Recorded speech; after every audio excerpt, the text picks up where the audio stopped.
네, 아틀라스 슈라그대에 대한 소개를 이어가겠습니다. 아틀라스 슈라그대에 나오는 주인공들은 세상으로부터 물질주의자, 이기주의자라고 비난을 받습니다. 자신의 이익만을 위해서 일하고 물질적인 부의 추구를 삶의 최고의 목표로 삼는 사람들이라고 그렇게 공격을 받는 것이죠. 그리고 또 이들 자체도 그것을 부인하지 않습니다. 오히려 그것이 갖고 있는 그 속에 숨겨진 숭고한 의미를 이 사람들은 오히려 주장하는 편이죠. 그런데 그렇다면 과연 이 사람들이 정말 우리가 흔히 생각하는 부와 물질의 모든 것을 세속적인 부와 물질에 모든 자신의 인생을 걸고 있는, 모든 가치를 걸고 있는 사람들인가 하면 그렇지가 않습니다. 이 사람들은 기본적으로 물질이라는 것 하나의 도구고 거기에 자신이 갖고 있는 정신과 지식을 불어넣어서 어떤 목적에 합당하게끔 만들어서 쓸모를 높이고, 그래서 사람들이 굉장히 삶을 윤택하고 풍요롭게 만들 수 있는, 말 그대로 재화를 창출하는 것을 자신들의 목표로 삼고 있는 사람들이죠. 그렇기 때문에 이 사람들은 그런 그 자체를 즐기는 것이지, 그것의 부산물로서 얻어지는 부 자체를 사실 궁극적인 자신의 목표물로 추구하고 있는 것 같지는 않다. 이런 것을 알 수 있게 해주는 대목들이 군데군데 많이 나옵니다. 가장 그 대표적인 것이 이 주인공들이 모두 세상에서 사라지고 그들만의 어떤 낙원을 만들죠. 그게 바로 아틀란티스라는 낙원을 만들어서 그 세계에서 일을 하면서 살아가는데, 생각해 보십시오. 전 세계를 상대로, 뭐 이 소설은 주로 그 무대는 미국에 한정되겠습니다만은 큰 시장을 상대로 큰 규모의 사업을 하던 사람들이 아무리 자신들과 뜻이 맞는 사람들이 모여 있는 세계라 하더라도 훨씬 작은 규모의 지역에 들어가서 자신이 하던 일을 한다면 만족도가 과연 있을까요? 즉, 이 세상에서, 일반 세상에서 얻을 수 있었던 많은 부와 또 풍요를 아무래도 누릴 수가 없을 텐데, 과연 이들은 거기도 만족할 수 있을까요? 이런 생각이 듭니다. 실제로 이 소설의 여주인공이 그 아틀란티스에 우연히 불시착으로 의도치 않게 착륙해서 그 생활을 들여다보는 장면이 나오는데요. 거기서 이 여주인공은 엘리엇 와이스라고 하는 석유 사업가를 만납니다. 이 놀라운 것은 이 석유 사업가가 거기서 쉘 오일을 연구하고 그것을 사업화를 성공시켜서 발굴해서 기름으로 만드는, 우리가 쓸 수 있는 기름으로 만드는 그런 일을 하고 있다는 게 나와요. 그러니까 이게 1957년, 그러니까 지금부터 60년이 지난 과거에 만들어진 소설임에도 불구하고 이미 그때도 사람들은 쉐일 오일이라는 것의 가능성은 알고 있었지만 기술이 없어서 못하고 있었던 거죠. 지금은 이제 그 가능해진 기술이 나오고 있고 많이 활성화되고 있는 과정에 있습니다만은, 그 당시만 해도 그게 없었는데도 이론적으로는 가능하기 때문에 그런 것들을 실제로 이 소설 속에서는 이 석유의 그 정유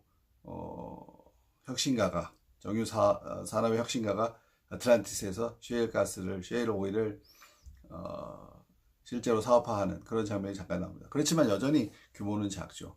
그래서 그 여자 주인공이 참 어떻게 보면 안쓰럽다라는 생각 비슷한 그런 감회에서 이런 말을 해요. 당신은 하루에 겨우 200배럴의 석유만 생산하고 있다. 당신은 이 세상을 가득 채울 수 있는 그런 양을 생산할 수도 있는 사람인데, 그리고 큰 돈을 벌 수가 있는 사람인데, 어떻게 여기서 이렇게 작은 규모의 사업을 하고 참고 견딜 수 있겠느냐, 이런 취지의 말을 하면서 씁쓸하게 얘기를 합니다. 그랬더니 엘리엇은 오히려 당당하게 하죠. 나는 밖에 있을 때보다 여기가 더 부자다. 왜냐하면 부라는 것은 삶을 확장시키는 수단에 불과하기 때문이다. 이렇게 얘기하죠. Wealth, Dagny? What greater wealth is there than to own your life and to spend it on growing? 세상에 이보다 더 큰 부가 어디 있겠느냐. 당신의 삶을 당신이 컨트롤하고 그리고 그 부를 당신이 성장하는 데 쓰는 그런 것만큼 더 의미 있는 것이 뭐가 있겠는가. 그게 진정한 부이다. 그러면서 이런 얘기죠. Every living thing must grow. It can't stand still. It must grow or perish. Grow or perish. 성장하든지 아니면 소멸하든지다. 모든 살아있는 생명체는 성장해야 한다. 그 전에 멈춰 있을 수가 없다. 성장하든지 소멸하든지다. 여기서 이 성장에 대한 철학이 나오는데 부에 대한 개념을 내서 잠깐 벗어나서 성장에 대한 철학에서 말씀드리면 이 우주가 만들어진 기본 제1원리에 대한 설명이 현재는 거의 빅뱅 이론으로 합의가 이루어진 상태인 것 같습니다. 빅뱅 이론이라는 것은 거의 모든 것이 폭발과 함께 지금 이 순간까지도 우주는 팽창하고 있고 그 속에서 모든 물질이 이루어지고 그리고 또 우리 생명이 탄생하고 진화해 왔다는 거잖아요. 그것처럼 우주의 제1 기본 원리는 빅뱅 이론에 의하면 저는 팽창, 즉 성장이라고 생각합니다. 그 성장에 순한 것들은 순한 방향으로 작용하는 것들은 흥했고 그것에 역방향으로 작용했던 것들은 패했습니다. 물론 성장이란 것이 상당히 고통이 따르죠. 성장통이 따르죠. 그러나 기본 제1 원리는 성장이다. 만물이 그렇다. 우리 사람도 그렇다. 그 자리에 멈춰 있을 수가 없어요. 멈춰 있다가는 성장하는 어떤 것들에 의해서 밀려나 버리죠. 그것이 모든 자연의 이치일 수 있고 우리 삶의 모습일 수 있고 또 우리 시장의 원리일 수도 있습니다. 아무튼 그런 생각을 평소 갖고 있었는데 여기서도 그런 비슷한 표현이 나와서 아주 인상적이었습니다. 다시 그 부의 개념으로 돌아가면 이 사람들은 그렇기 때문에 부라는 개념을 어떤 물질 결과물로 얻어지는 물질 자체에 추구를 하지 않아요. 어떤 성장 과정의 수단으로 생각하는 것이죠. 이런 이 애틀란스 슈러그드가 실제로 제가 이번 그 영상들을 통해서 꾸준히 말씀드리고 있는 것처럼 미국의 우리가 얘기하는 엔트리프리너어들, 그 다음에 정말 스티브 잡스, 일론 머스크 같은 이런 세상을 바꾸려고 했던 기업가들의 실제 생활에도 상당히 유사한 점을 많이 발견할 수가 있고 혹시 그것이 애틀란스 슈러그드가 조성한 미국 사회의 어떤 사회문화적 분위기 그것에 기원하지 않았을까 하는 생각을 제가 갖게 되는 것이죠. 예를 들어 스티브 잡스 얘기를 좀 더 해볼까요? 스티브 잡스가 제가 2011년에 사망했는데 그 불과 얼마 전에 정확한 시기는 기억이 안 납니다만 2011년 어느 시점에 이제 말 그대로 이제 은둔 생활 비슷하게 했죠. 공식석상 같은 데서 다 사라지고 그렇지만 이제 가끔 사진에 찍혀서 나온 것들이 있었어요. 세상에 알려진 사진들이 있었는데 그 중에 하나가 이분이 어떤 차를 타고 밖에 나갔을 때 운전을 이제 못했던 것 같아요. 너무 뭐 어떤 이유든 쇠약해서 그럴 수도 있고 못하고 조수석에 앉아서 가는데 그 차가 무슨 차인지 아십니까? 스티브 잡스인데 그 차가 혼다 시빅이었던 것 같아요. 혼다에서 나온 시빅이라는 차 있죠. 혼다에서 나온 세단이고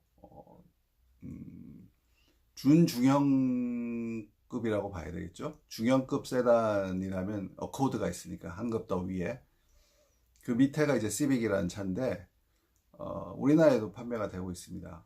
제가 알기로는 한 뭐 3천만 원대 정도면 살 수 있는 차고 미국에서는 2만 불대에서 구입이 가능한 걸로 제가 알고 있는데요. 근데 좀 예상 바뀌었어요. 저는 스티브 잡스인데 페라리나 람보르기니나 요즘 그보다 더 비싼 하이퍼카들 있잖아요. 뭐 부가티나 그런 거 타도 충분한 사람인데 혼다 시빅이라니. 물론 다른 사진에서 또 차가 나왔는데 그거는 정확히 뭔지 모르겠어요. 근데 좀 더 좋아 보였어요. 그거는 아마 아우디일 수도 있고 렉사스일 수도 있을 것 같아요. 근데 그 정도 급이죠. 그게 결코 싼 차는 아니고 프리미엄 브랜드의 차들이지만 우리나라 기준으로 생각하면 그 정도의 성공을 거둔 그 정도의 부를 이룬 사람이 타는 차로는 어울리지 않죠. 근데 이런 차를 타고 다녀요. 그뿐만 아니라 마이크로소프트의 빌 게이츠라든지 이런 분들 차들도 그렇게 크게 요란한 것 같지는 않았습니다. 요란하다는 표현은 뭐 슈퍼카, 하이퍼카는 아니었다는 뜻입니다. 그래서 이분들의 생활 자체가, 삶 자체는 일 중심적으로 뭔가 새로운 걸 만들어내서 세상을 놀라게 해주고 그걸 통해서 사람의 삶을 바꾸고 문명을 정말 한 단계 더 높은 수준으로 끌어올리는 결과를 만들어내는 것에 어떤 모든 포커스가 맞춰져 있는 사람들이다. 그 자체를 즐기는 사람들이다. 이런 생각을 했어요.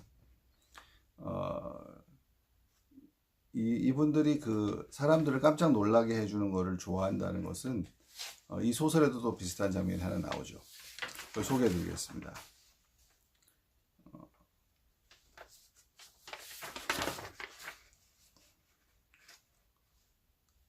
여기서 이제 또 남자 주인공, 여자 주인공이 하는 말에 What about you?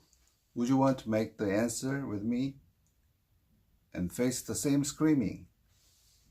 그러니까 또 여자 주인공이 You knew I would. 그러니까 남자 주인공이 Yes, I knew it. 하고 이렇게 서로 바라보며 웃는다는 말인데 뭔가 새로운 여기서 이제 철도 새로운 그 노선을 까는 건데 이 철도 회사에서 새로운 금속을 이용해서 지금까지 누구도 가능하다고 생각하지 않았던 속도를 견뎌내는 레일을 깔아서 그걸 갖다가 완성시킨다는 거죠. 그래서 이걸 만들어냄으로써 세상 사람들 깜짝 놀라게 해서 비명을 지르게 하는 놀라움의 비명을 스크리밍 놀라움의 비명을 지르게 만드는 것들을 서로 해보자. 너도 그거 하고 싶지? 그거 알잖아. 나도 하고 싶어 하는 거. 그렇지? 그럼 서로 얘기하면서 웃는 거죠. 바로 이런 뭔가 이 지력과 노력을 결합된 결정물로서 새로운 재화를 만들어내고 그것을 통해서 사람들을 놀라게 할 정도로 발전을 이뤄내는 것. 그것이 이 사람들의 목표다. 이런 걸 알 수 있는 대목이에요. 굉장히 인상적인 또 대목이었고, 이 부분은 이들의 그 어떤 그 탁월성과 그리고 정말 세상을 바꾸고자 하는 그 경지를 추구하는 그 내용은 다음에 또 기회에 말씀드리겠습니다. 나는 다시 본론으로 돌아가서 이들의 삶 자체가 그렇다.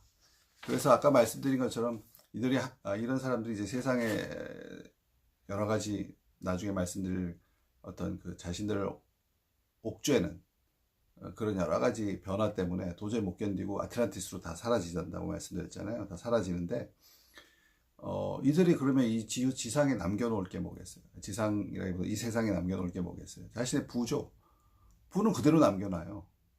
뭐 심지어 아까 얘기했던 엘리엇이라는 정유왕은 자기가 개발했던 유전에 불을 지르고 나갑니다. 물론 그런 식으로 약간 파괴적인 그런 행동도 합니다만은 기본적으로는 모든 자기 재산을 남겨놓고 가죠. 어차피 아틀란티스라는 곳에는 이 세상에서 쓰는 돈이 소용이 없어요. 거기 나름의 또 통화가 있기 때문에. 그래서 다 남겨놓고 가죠. 그러면 과연 그걸 남겨놓고 갈 수 있을까요? 그 많은 돈을 자신이 이룬 그 부를 그냥 남겨놓고 훌쩍 떠날 수 있을까요? 힘들 겁니다. 우리는 그렇게 생각하고 저는 그렇게 생각합니다. 네, 저는 그렇게 생각합니다. 이 사람들은 그렇게 하죠. 이거는 마치 뭐 그것에 대해서도 색안경을 끼고 사실 그게 조금 꼼수가 있다고 이렇게 비판하는 사람도 있지만 뭐 빌 게이츠가 많은 자기의 재산을 투입해서 어떤 재단을 만든다든지 저커버그가 미리 자신의 유산을 어떻게 처리하겠다. 자신은 가져가는 것이 거의 없도록 하겠다. 라는 식으로 공표를 한다든지 이런 태도에서 보면 알 수 있듯이 그것도 다 이 소설에서 얘기하는 주인공들의 어떤 모습과 일맥상통하는 부분이 있다는 거죠. 부 자체를 이렇게 누리면서 럭셔리한 삶을 사는 거, 최고의 음식을 먹고 최고의 뭐 술을 마시고 최고의 뭐 요트를 타고 최고의 차를 타고 뭐 최고의 호텔에서 자고 최고의 휴양지에서 섬을 사가지고 파티를 매일 벌리고 이런 삶이 아니에요. 이런 삶이 아니에요. 그런 삶을 살 시간이 없어요, 이 사람들. 끊임없이 새로운 걸 만들어내야 되고 세상을 놀래줘야 되기 때문에. 그리고 그게 더 큰 즐거움이니까. 그런 것들이 이들의 삶에 나타나 있죠. 이런 부분은 참 많은 것들을 우리한테 시사하고 있다 생각하고, 만약 이런 식으로 이루어진 부 또는 이런 식으로 만들어진 성공이라면 세상 사람들로부터 훨씬 더 많은 존경을 받고 더 인정을 받을 수 있지 않겠는가, 이런 생각도 할 수밖에 없게 되네요. 좀 더 이거 관련해서 말씀을 드리자면은, 스티브 잡스 얘기로 좀 다시 돌아가 볼까요? 스티브 잡스 얘기도 많이 하는데, 스티브 잡스가 또 한편으로 우리가 지금 그 사람들의 어떤 가치관과 어떤 사생활 같은 부분을 얘기하고 있으니까 굉장히 잔혹했다 그러죠. 자기 혈육들한테. 특히 딸이라고 주장하는 사람이 있었는데, 그 사람한테 끝까지 나는 너의 아버지라고 인정한다든지 그리고 또 따뜻하게 대한다든지 이런 게 없었다 그러죠. 그래서 이 여자가 나중에 또 자서전 비슷한 것도 쓰면서 잡스와의 관계에 대해서 얘기를 하고 하는 그런 일도 있었는데, 그래서 사람들은 스티브 잡스가 굉장히 퍼스널 라이프에 있어서는 잔혹했다라고 가는 시각이 있죠. 그런 부분이 있었던 것 같아요.